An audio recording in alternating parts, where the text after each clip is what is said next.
আজকে দেখাবো 500 ওয়াটের একটি ইনভার্টারের মধ্যে কি কি থাকে, কোয়ালিটি কেমন।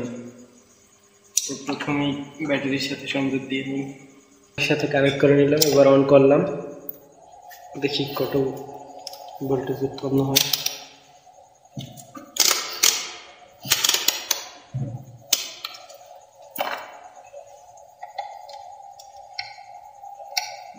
দুইশো 17।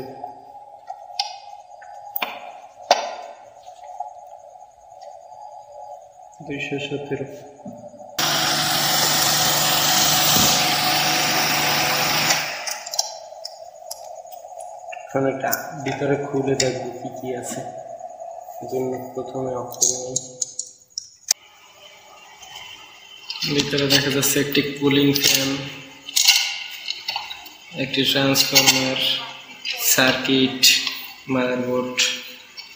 এটা দেখে মনে হয় 500 ওয়াটের মনে হচ্ছে না। আমি লোড টেস্ট করে দেখছি, এখানে সর্বোচ্চ 1 থেকে 150 ওয়াটের মতো পাওয়া যায়। সাধারণ মেকানিজম, তেমন কিছু নেই, সাধারণ।